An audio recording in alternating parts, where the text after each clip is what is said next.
Kelompok Saleho menurut atau kalau saya boleh bilang meminjam istilah dari Vincent Mosco, di sini ada 3 bentuk komodifikasi yang saya lihat, yang saya temukan di dalam kelompok Saleho itu tersendiri.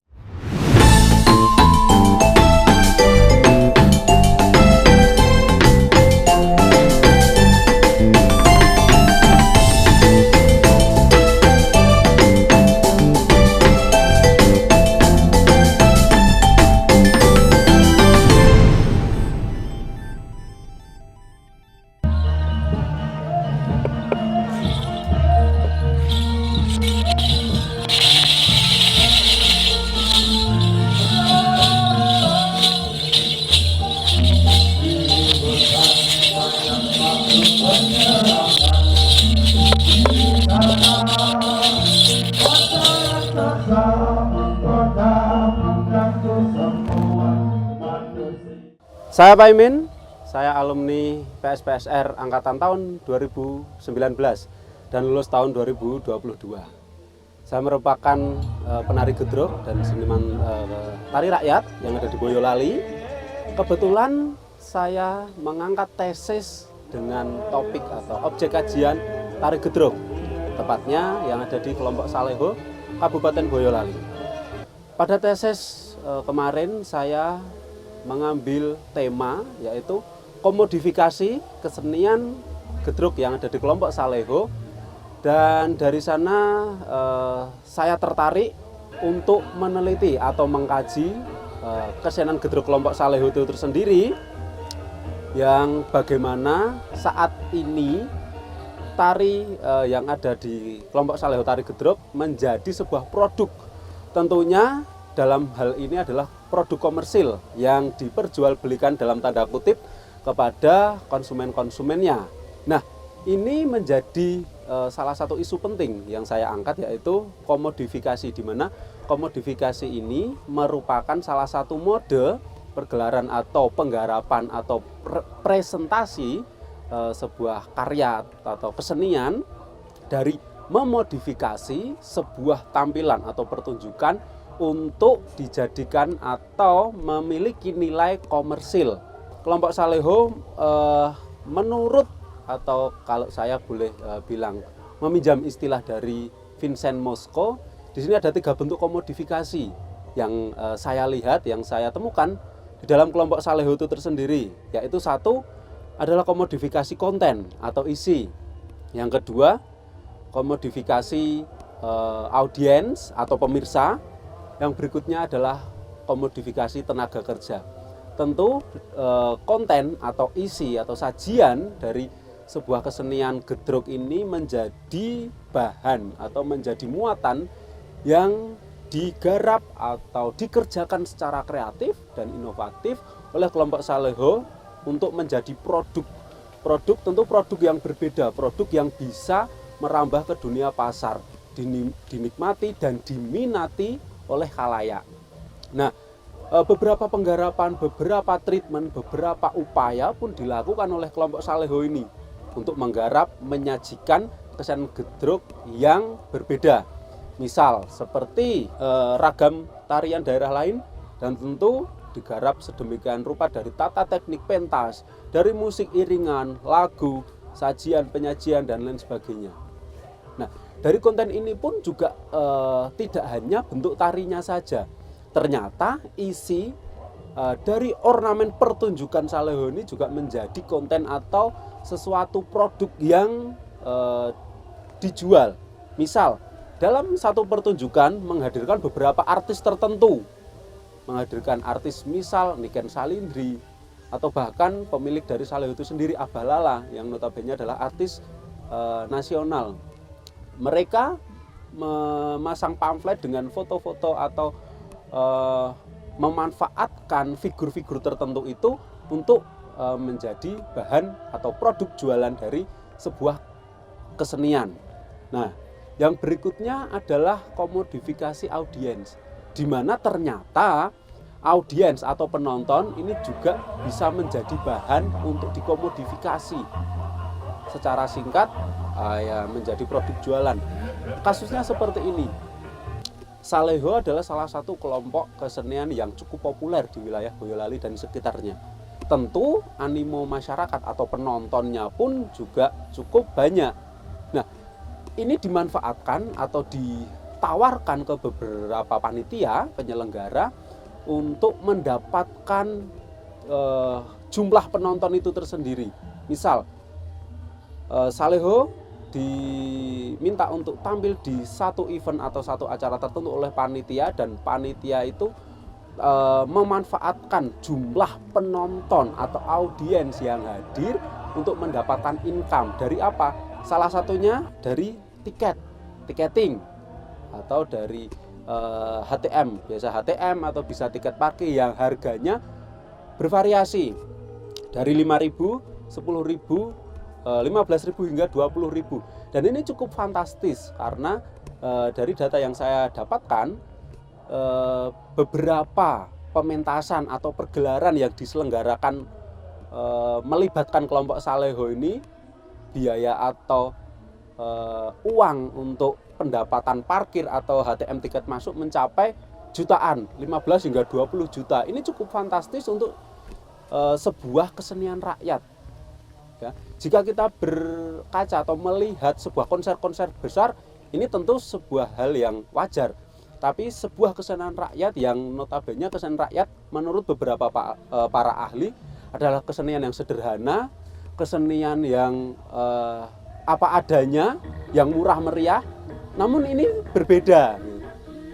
Ini menjadi sebuah, dalam tanda kutip, dalam kesenian rakyat menjadi sebuah kesenian yang eksklusif, menjadi sebuah tontonan yang mahal, menjadi tontonan yang berbayar. Nah, ini cukup menarik bagaimana merambah ke dunia industri meskipun dalam skala yang lebih kecil di tingkat daerah. Yang berikutnya adalah komodifikasi tenaga kerja, di mana cukup berbeda dengan beberapa kelompok kesenian rakyat yang lain. Kelompok kesenian Saleho ini, para pemainnya ternyata mendapatkan beberapa upah dari hasil mereka menampilkan tarian. Misal, saya dalam satu hari atau satu pergelaran penuh yang biasanya dilakukan seperti hari ini di Magelang ini, kelompok Saleho menampilkan 2 sesi, yaitu sesi siang dan sesi malam. Biasanya ada 5 hingga 6 tarian yang dimunculkan di sana. Nah, satu penari bisa tampil 2, 3, bahkan 4 tarian. Nah, biasanya satu kali perform atau satu tampil untuk satu tarian mereka akan dihitung. Jadi ketika saya dalam satu hari ini menampilkan 3 tarian dan satu tarian biasanya kita atau penari mendapatkan upah 20 hingga 25.000. Jadi ketika 25.000 saya tampil 3 kali dalam satu hari, saya mendapatkan upah sebanyak 75.000. Nah, ini berlaku untuk semua penari dan pemusik. Jadi ada salah satu koordinator bagaimana mendata penari-penari yang ada di sana. Dan ini menjadi salah satu bentuk keuntungan bagi para penari. Jadi tidak hanya meluapkan energinya atau meluapkan kemampuannya dalam menari, tapi di sisi lain dia juga mendapatkan imbal balik upah dari sana. Nah, ini juga menarik bahwa personil-personil dari kelompok Saleho ini tidak hanya dari desa Bendolegi, karena Saleho sendiri adalah salah satu kelompok kesenian rakyat yang berasal dari Dukuh Bendolegi, Celuntang, Kecamatan Musuk, Kabupaten Boyolali. Nah, ternyata anggotanya tidak hanya dari sana. Yang seperti pada umumnya kita tahu, kesenian rakyat biasanya anggotanya juga berasal dari tempat atau desa itu. Namun beberapa kali bahkan Saleho mengadakan rekrutmen, mengadakan seperti audisi penari, bahkan yang mengikuti kebanyakan dari luar kota. Dari Magelang ada, dari Salatiga, dari Temanggung, dari Klaten, dan banyak lagi. Nah, mereka untuk apa? Untuk mengikuti seleksi dan ingin terlibat di kelompok Saleho tersendiri. Nah, di sini kita bisa tahu bahwa popularitas eksistensi itu adalah yang ditawarkan oleh kelompok Saleho, sehingga ini yang akan nantinya menjadi produk jualan bagi mereka. Bahkan Saleho sendiri tidak hanya dipertunjukkan live yang dikomodifikasi, merambah ke dunia media. Salah satunya yang kemarin juga saya cermati itu menjadi konten VCD atau konten rekaman yang didistribusikan melalui kaset-kaset kepingan di berbagai toko-toko atau pasar bahkan. Dan menariknya lagi, saya sempat mendapatkan salah satu kaset kesenian Gedruk kelompok Saleho tidak di Boyolali, melainkan di Wonosobo. Nah, ternyata distribusi itu juga merambah ke sana, bagaimana konten atau isi dari kesenian Gedruk tersebut menjadi muatan sebuah produk VCD yang kemudian dipasarkan menjadi produk, tidak hanya sebagai kesenian rakyat yang pada umumnya sebagai ritual atau sebagai hiburan masyarakat, pesta dan lain sebagainya. Nah, ini cukup menarik bahwa ternyata dari hasil penelitian yang saya lalui, yang saya kerjakan, bahwa komodifikasi tidak hanya semata-mata sebagai upaya untuk meraup keuntungan atau laba. Nah, ini juga menarik karena beberapa literatur yang saya dapati kemarin, komodifikasi dan seni, atau di sini saya lebih mengerucut mengambil tari, kebanyakan teman-teman atau peneliti-peneliti terdahulu memuat komodifikasi seni itu dalam konteks pariwisata. Seperti misal mengemas sebuah produk kesenian atau paket tari dalam sebuah atau objek wisata yang kemudian ditiketing dan dijual untuk wisatawan, entah reguler, mingguan, bulanan, atau bahkan harian, seperti yang terjadi di Bali, Prambanan, Borobudur dan lain sebagainya. Namun saya mencermati atau melihat sisi yang berbeda, bagaimana kelompok kesenian rakyat dalam konteks ini bukan di wilayah pariwisata, namun ada sisi komodifikasi yang terjadi ternyata di sana. Nah, komodifikasi untuk kelompok Saleho tersendiri tidak hanya sebagai upaya meraup keuntungan semata, namun ternyata ini adalah salah satu bentuk mode pengembangan, salah satu bentuk untuk mempertahankan eksistensi, untuk mencapai sebuah popularitas. Jadi tidak hanya semata-mata bagi kelompok Saleho tersendiri untuk meraup keuntungan berupa uang atau materi ekonomi, tapi juga untuk bagaimana eksistensi dan pengembangan sebuah kesenian itu dapat diupayakan dari sana. Dan setidaknya ada beberapa faktor yang terlibat dalam komodifikasi kesenian Gedruk kelompok Saleho ini yang saya temukan dari penelitian. Satu adalah proses kreatif dari pelaku atau senimannya itu sendiri. Yang kedua adalah ekonomi. Berikutnya adalah globalisasi atau perkembangan global. Yang berikutnya ada permintaan pasar dan ada persaingan. Nah, ini menjadi sebuah hal yang menarik karena dari komodifikasi ini ternyata ada beberapa hal yang kompleks, ada beberapa hal yang cukup signifikan ya, yang mempengaruhi dan terlibat dalam prosesnya. Nah, setidaknya dalam kelompok Saleho tersendiri memandang bahwa dalam komodifikasi adanya persaingan. Jadi ini meningkatkan daya kreatif, ya, daya kreatif dari pelaku, daya kreatif dari seniman itu sendiri untuk selalu memproduksi, untuk selalu berinovasi, sehingga tidak hanya stagnan dalam satu karya atau satu tampilan itu sendiri. Dari persaingan tersebut muncul ekosistem yang cukup dinamis dan positif. Yang berikutnya adalah bagaimana perkembangan global itu juga mewarnai dari komodifikasi, di mana kelompok Saleho memiliki visi atau misi atau tujuan bagaimana di era globalisasi atau di era sekarang ini banyak bermunculan berbagai konten atau berbagai kesenian dalam bentuk apapun, terutama tari, dalam hal ini terutama tari yang merambah ke minat-minat anak muda seperti yang viral atau fenomena baru-baru ini, K-pop dan lain sebagainya. Ini menjadi salah satu tantangan dari kelompok Saleho, sehingga bagaimana seni tradisional atau seni kerakyatan dari daerah, bahkan dari desa ini mampu bersaing dengan kesenian-kesenian atau bentuk sajian seni di industri yang cukup fenomenal. Nah, yang berikutnya lagi adalah permintaan pasar. Nah, ini tentu sangat berkaitan dengan bagaimana komodifikasi itu tersendiri. Bagaimana pasar atau dalam hal ini penanggap. Bagaimana penanggap selalu dalam tanda kutip ketagihan, selalu menginginkan, selalu haus dengan Gedrog Saleho itu tersendiri. Sehingga bagaimana caranya, bagaimana kelompok Saleho itu memenuhi permintaan pasar yang cukup membludak itu, ini juga melibatkan dari proses kreatif tadi.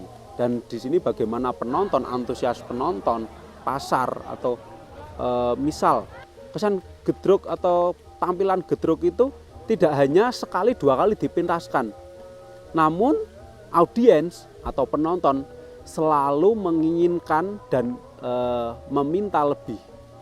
Bahkan tidak hanya di pertunjukan live, di media sosial, misal YouTube.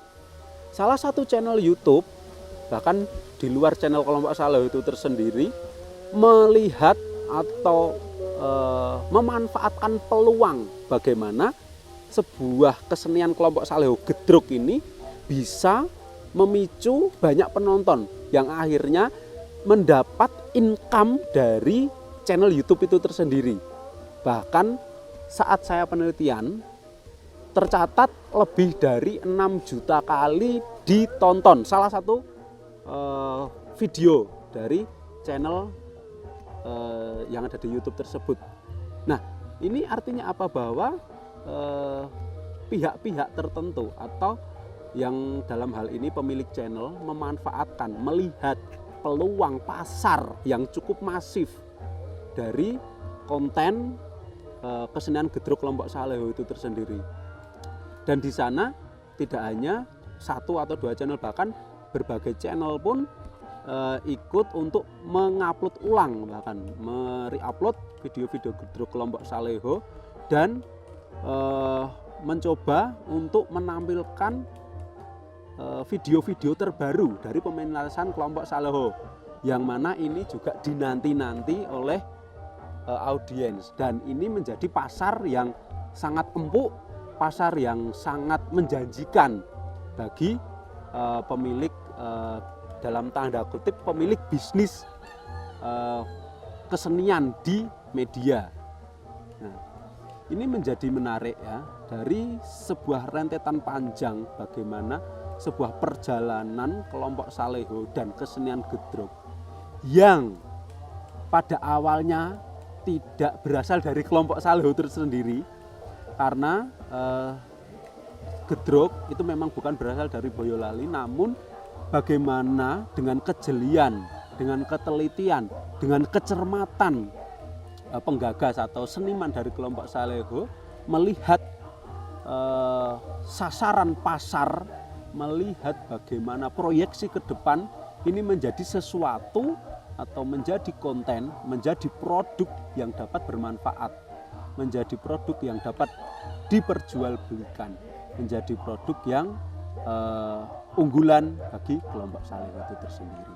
Nah, dari hasil penelitian yang saya lakukan, dari semua rangkaian tersebut, saya berharap dari temuan-temuan ini bisa melecut atau bisa memantik kelompok-kelompok yang lain yang ada di berbagai daerah, tidak hanya di Boyolali, tidak hanya di Jawa Tengah, bagaimana kelompok kesenian rakyat bisa bersaing dengan bentuk kesenian-kesenian yang lain, bisa memiliki inovasi, daya kreatif yang unggul, dan tentunya bisa menjadi tuan rumah di negeri sendiri.